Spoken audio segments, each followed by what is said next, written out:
So hello, I'm Tori Rarick. I'm a pharmacist and an integrative wellness coach. I am a mother to one human, one chocolate lab.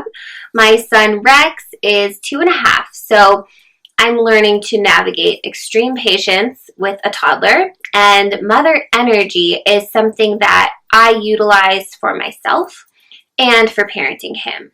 So tonight we're going to be covering what mother energy is, why we're interested in embodying it, and my favorite is teaching the application and the how.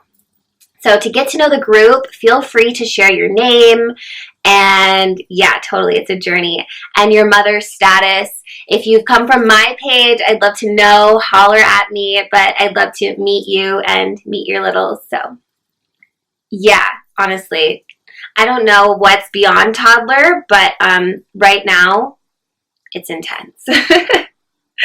So, mother energy is why we're all here. Mother energy is how we're all here. And mother energy is the creative force that is abundant, flowing, it's prosperous, it's confident, it's for sure, it's manifested, right? It manifests. So, our greatest example of mother energy would be Mother Earth. And this body that we all live on that provides for us is resilient and resourceful. She adapts, she replenishes, she provides for us day after day. She never stops spinning. She encourages our survival. So that's what I'm speaking about when I'm talking about harnessing your mother energy. And when we think of a mother's energy, even though we might have not experienced the personification firsthand, we all have different relationships with our mothers, we understand the confidence and the care and the love that are required to carry out this honor. And we have this sort of expectation, an idea of how it should be. And that can come with its own baggage. Anyone experience mom guilt? I'm sure I'm not the only one. You can send some hearts if that's you. But as a mother, or as mothers, I find that we can be quite difficult on ourselves and how we interact with our children, when really each moment that we share with them is a learning opportunity, and they're teaching us just as much as we're teaching them. So the main reason that I wanted to share this discussion with all of you tonight is to share mother energy as a tool that can be called upon when you are not feeling the fullness of your worth and when you are not feeling confident in your abilities and you're seeking compassion. So why? Entering into the why would we want to do this? Most of us in our day-to-day are focused on our parenting, on connection and relationship with our children. So this is important for us to embody for mindful motherhood, and that's one aspect, but also this is a tool that we can use to mother ourselves, and it's a form of confidence and a form of just knowing. It has to do with remembering our innate self-worth and living abundantly from that peace. And remember, well, I can't speak for her, but I'm assuming Mother Earth is not wondering how she's doing and if she'll wake up tomorrow and if she's worthy. She simply is, and she's ever abundant, and she's taking what she needs from the soil and from us and whatever is needed to give. So harnessing mother energy is helpful for our relationships with our children, but also our relationship with ourselves, which, surprise, affects our relationships with others. So I want to get into the how. I'm just going to scroll the comments really quick so I can stay in tune with connecting with all of you. All right, scroll back here. Okay, hey Dee Dee, I'm so glad you're here. Someone's sharing that they've been yelling way too much and need to learn to be a better mother. Honestly, being super honest right now, I totally appreciate that. Even preparing for this today, I've been totally on edge and putting my focus on this and not necessarily my toddler. So it's an ebb and a flow, and we can just always do better. And you're a good mom right now in this moment. And we can use those touch points to improve on. So you know about the yelling now, and you'll be conscious of it, and you will do better. I believe in you. Okay, cool. I think I'm all caught up. Okay, let's get into the how. So the first thing is to call on the mothers. So you can do this in whatever way feels right to you. I have recently taken on working with goddesses like Lakshmi and calling on the Virgin Mary, Mother Earth, my own experiences as child and mother. So just to get into what I'm doing, again, do this in whatever way feels good to you. But Lakshmi is the Hindu goddess of prosperity and wealth, abundance, self-worth. And Virgin Mary is this Christian figure that I've also been working with, given that she was given the immense responsibility of carrying and raising Jesus. And I've already touched on the characteristics of Mother Earth. I'm loving these hearts, you guys. Thank you. But literally in the morning, or when I'm distressed, or when I'm grateful, I call on the mothers.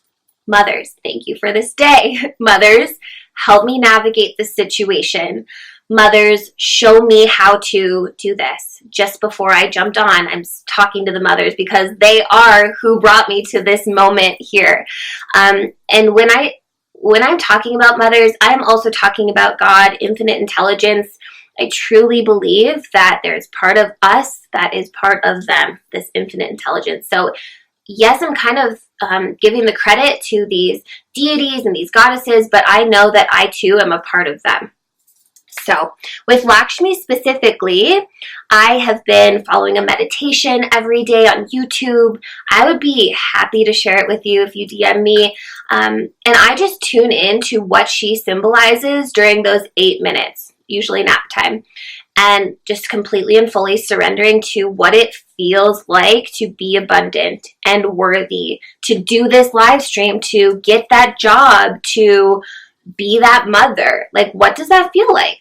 And I know that I'm abundant and prosperous and worthy because I'm here. It is given to me by her, by the other mothers, by myself, and simply because I accept that. It's whether or not we choose to accept that worth, because it's innate, it's built in, and somehow we have been conditioned or forgot our worth, some of us at times, but it's always there. It's a matter of tuning into it. And so really being intentional about tuning into it, whether or not you feel good. We kind of have a habit of doing these sorts of replenishing things when we're at our lowest, but to maintain those vibrations when we're feeling good and high, great, even better. Then we're maintaining that frequency and we're building that, I don't know if repository is the right word, it's just coming to mind. So I utilize examples like Lakshmi, Mother Mary, Mother Earth as reminders to be in the flow and be able to tune into that energy at any time that I need or I please. It's literally like connecting into a power, a plug-in. If I've called on them, I totally trust that they're with me and they're guiding. That's all it takes.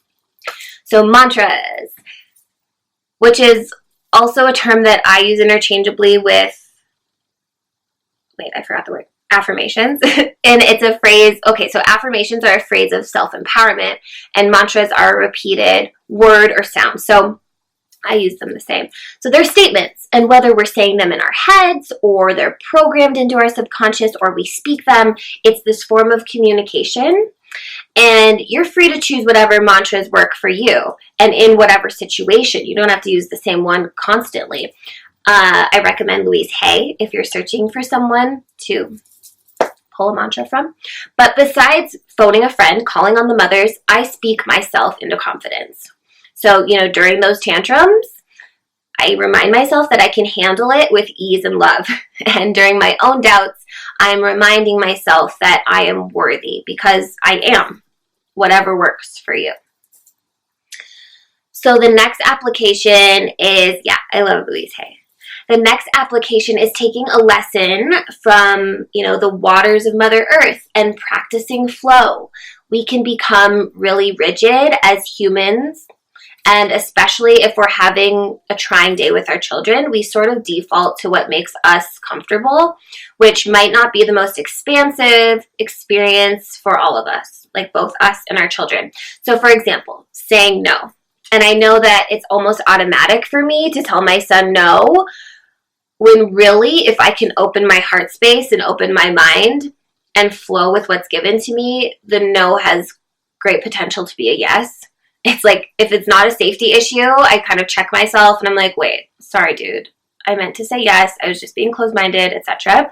So just like during pregnancy and labor, when we didn't have full control over our processes and what was given to us, we did have the opportunity to flow and adapt. So bringing that concept into our daily lives that we know very well from pregnancy and from labor and birth, it opens us up for better receptivity and ease. And we all want things to be easier. And so part of that is openness and flow. So noticing when you're feeling closed off and restricted and tight is a chance to do some deep breathing, use your labor techniques, call on your doula, whether that's a life doula. I like to say I'm a life doula as a life coach, and just flow, you know? Okay, I have a couple more applications, ladies. So another obvious but sometimes challenging application is to replenish the well of resilience with self-care. And it is possible for us to embody this great mother energy and be resilient, be patient, be abundant, and ever giving if we can stay in that knowing and that mindset. So how we do that is to remind ourselves with mantras, like I mentioned above, but most importantly with self-care and tapping into our well of well-being throughout the day as we give and we give and we give and we give. We also require comfort and care like our littles. So in order to give that, we have to have it. We must have it. And this leads me to just take a moment to talk about unconditional love, which, to be honest, I'm no expert in unconditional love. I'm only practicing it. And I find myself expert in self-care, expert in self-love, but unconditional love is on a different level. And I believe it's this attribute that we assign to parenthood. We expect it probably from our parents, and we expect to give it to our children. And we love them so much. I do not doubt that. But it's not as easy as promised. And so this goes hand in hand with practicing self-care, because in order to love another person unconditionally, we have to practice it with ourselves. And to even begin to understand what that means, understand that concept, to love ourselves beyond how we show up, beyond the results that we get, beyond how we react and respond. Like, we cannot extrapolate that to our littles if we don't understand it ourselves. And it doesn't always work out. And so just having some grace with ourselves and not being harsh on ourselves by not being able to fully emulate that unconditional love as expected will take you a long way. So just want to say that we can all be practicing self-love, practicing unconditional love and trying for it. But like, as human beings, just saying, it's sort of difficult. So be gentle with yourself. Work towards it, but have grace. Okay, before I do a recap, I'm going to read all the comments because we're popping now. Alrighty. Hi there to the other camera. Yikes, yikes, yikes. I'm loving these comments. Okay. Thank you. Struggling with this too. So hard to be present at all times. Totally. And you're loving it. I'm glad. Yes, we're made of the same stuff as infinite power of the universe. Totally agreed. We are the stars. Okay. Connecting to the mothers. Yes, we love Louise Hay in this crew. Openness and flow. Reminder there. Life doula. Holler at me, girl. 5D love. I've never heard that before. 5D love is unconditional, I believe. Wow. Interesting. I'm going to look into that. And then Dee Dee saying, I practice literally seeing Harlan, who's her son, for who he is. Understanding that just like myself, he is an evolving human being with his own emotions, thoughts, etc. Once I separated him from myself in that sense. Yes, totally. Ownership. Things changed. Things really changed.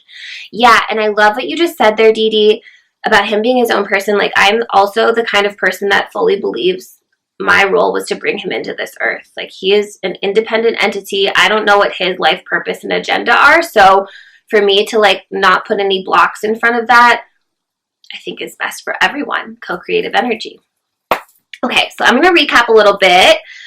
Mother energy is this blend of abundance, manifestation, prosperity, love, and worthiness.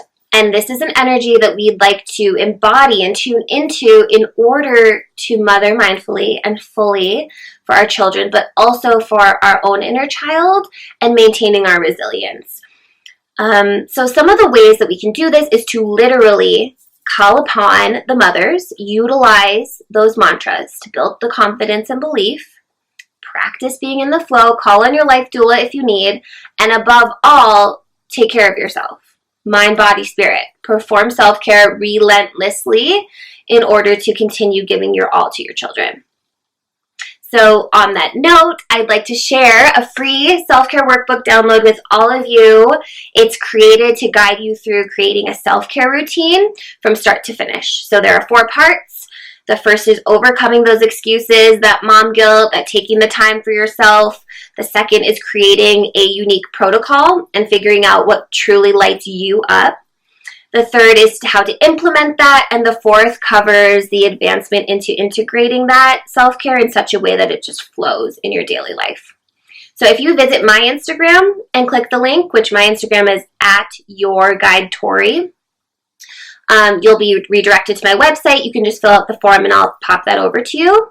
And if you're the kind of mama who wants to be led through and guided through a process, I've recorded a corresponding self-care workshop that's available for purchase. And those details are within the free workbook email. So I'm going to scan the comments one more time.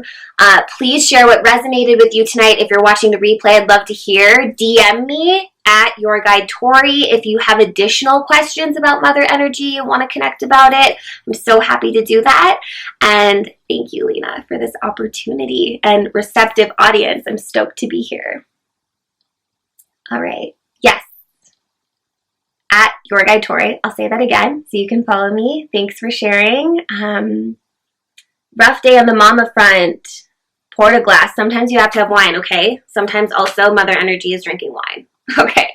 So thank you everyone for the love and the hearts, and happy enlightenedhood. Good night.